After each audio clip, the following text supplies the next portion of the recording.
नमस्कार. एक अत्यंत महत्त्वाचा विषय घेऊन आपण आलेलो आहोत आणि तो विषय अर्थातच जम्मू काश्मीरशी संदर्भात आहे. कलम 370शी देखील संदर्भात आहे. अगदी खरं ऐकलं की कलम 370 जो 2019 साली हटवण्यात आला होता त्याच्यावर आता सर्व बाजूनी शिक्कामोर्तब झाला आहे. थोडक्यात सुप्रीम कोर्टाने देखील शिक्कामोर्तब केलं आहे. सुरुवातीला आपण पाहणार आहोत की कलम 370 म्हणजे ज्याला आर्टिकल 370 म्हणतात ते कलम, या कलमाची पार्श्वभूमी नक्की काय आहे. जर आपण कलम 370च्या पार्श्वभूमीचा विचार केला तर जम्मू काश्मीरमध्ये पहिले हंगामी सरकार स्थापन केल्यावर नॅशनल कॉन्फरन्सचे नेते शेख अब्दुल्ला यांनी भारतीय संविधानाच्या कक्षेच्या बाहेर राहण्याची शिफारस केली होती. त्यावेळी भारतीय राज्यघटनेच्या मसुदा समितीचे अध्यक्ष डॉक्टर बाबासाहेब आंबेडकर यांनी या 370 कलमाला विरोध केला होता. Doctor PG. ज्योतिकर यांनी विजनरी डॉक्टर बाबासाहेब आंबेडकर या पुस्तकात त्यांनी केलेल्या विरोधाचा उल्लेख आहे असं ते म्हणतात. त्यांच्या म्हणण्यानुसार काश्मीरला विशेष दर्जा देण्याची मागणी शेख अब्दुल्ला यांनी केली होती. मात्र डॉक्टर आंबेडकर यांनी त्याला स्पष्टपणे नकार दिला आणि शेख अब्दुल्ला यांना म्हणाले, तुमचे म्हणणे आहे की भारताने तुमचे रक्षण करावे, रस्ते बांधावे, लोकांना धान्य द्यावे, मात्र भारताला काहीच अधिकार राहणार नाही, हेच तुम्हाला म्हणायचे आहे का? अशी मागणी मी कधीच मान्य करू शकत नाही. नंतर या कलमाचा मसुदा तयार करण्याची जबाबदारी नेहरूंनी गोपालस्वामी अय्यंगार यांच्यावर सोपवली. 1951मध्ये राज्याला एक वेगळी घटना समिती स्थापन करण्याची परवानगी दिली आणि नोव्हेंबर 1956मध्ये ही घटना तयार करण्याची प्रक्रिया पूर्ण झाली. काश्मीरला असलेला विशेष राज्याचा दर्जा सुरुवातीला तात्पुरत्या स्वरूपाचा होता, मात्र अजूनही हा दर्जा कायम होता. हा दर्जा काढून घेण्याची मागणी वारंवार झाली होती. काश्मीरमध्ये काही मोठ्या समस्या उद्भवली की हा मुद्दा नेहमी कायम चर्चेत येत असतो आणि आपण सर्वच हे जाणतात. आणि गेल्या अनेक वर्षांपासून जम्मू काश्मीरमध्ये घुसपेठियांचा जो काही तमाशा होता त्यावर देखील कलम 370 हे खूप महत्त्वपूर्ण ठरणार होतं आणि झालंही तसंच.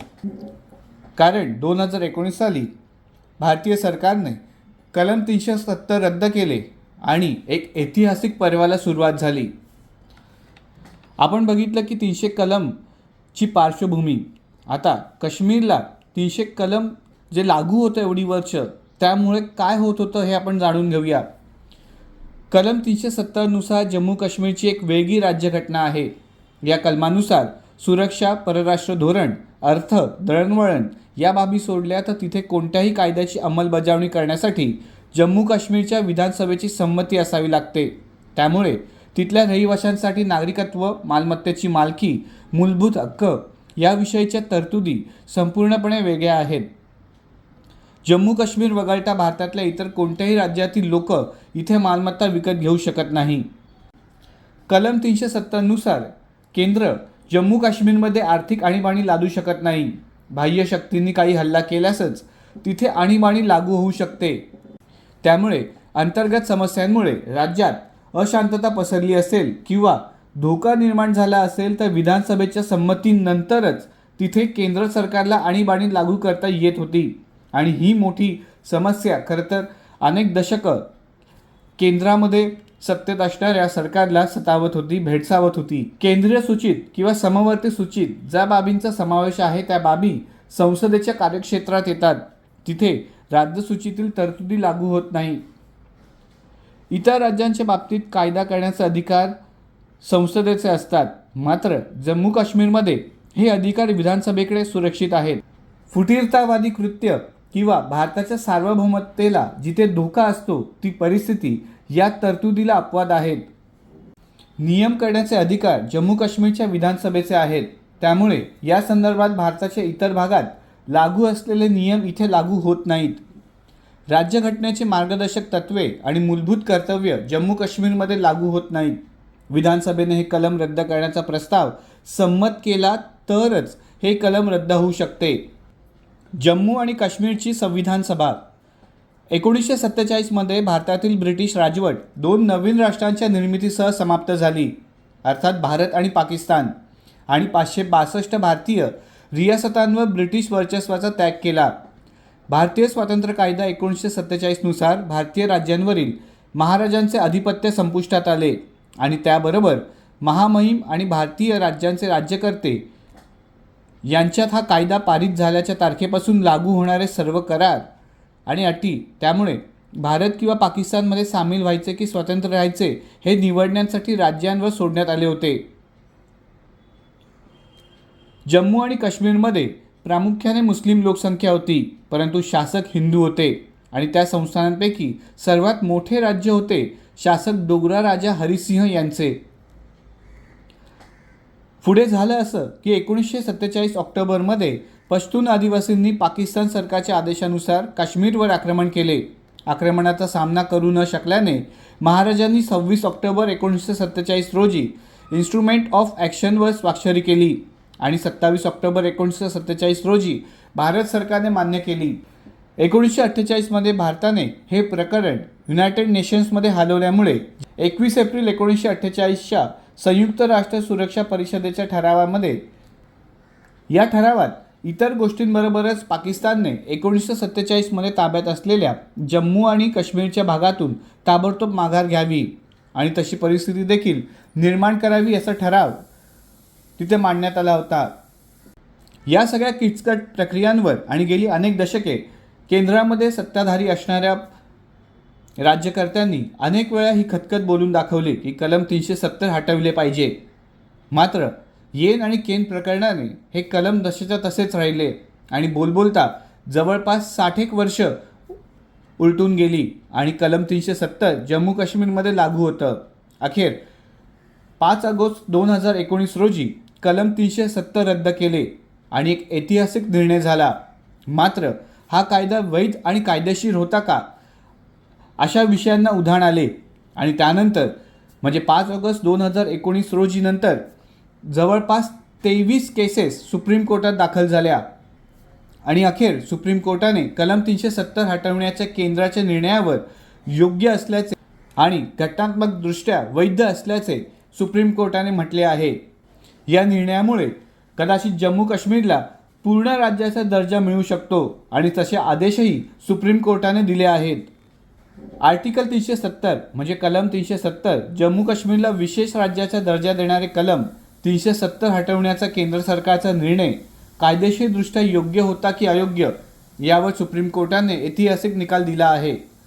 केंद्र सरकारने 5 ऑगस्ट 2019 रोजी कलम 370 हटवण्याचा घेतलेला निर्णय हा वैध आणि कायदेशीर होता असे सर्वोच्च न्यायालयाने स्पष्ट केले. कलम 370 हटवण्याच्या केंद्र सरकारच्या निर्णयाविरोधात सर्वोच्च न्यायालयात सुमारे 23 याचिका दाखल करण्यात आल्या होत्या. यावर चाललेल्या प्रदीर्घ सुनावणीनंतर सर्वोच्च न्यायालयाने आपला निकाल दिला.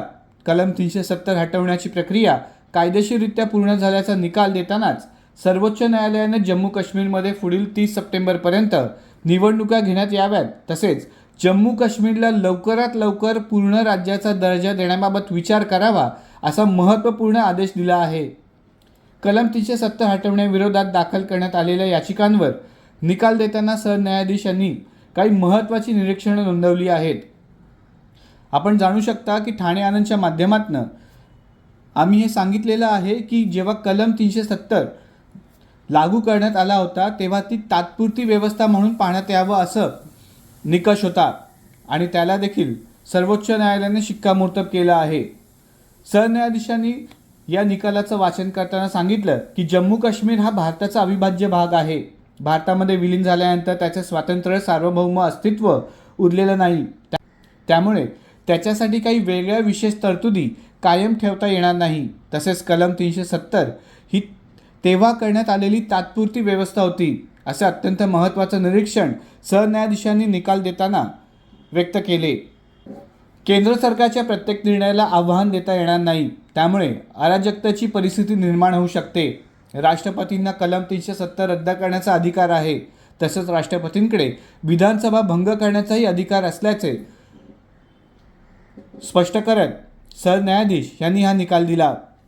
5 ऑगस्ट 2019 मध्ये संसदेने जम्मू काश्मीरमधील कलम 370 हटवले होते. त्यासोबतच राज्यात विभागणी करत जम्मू काश्मीर आणि लडाख वेगळे केले होते.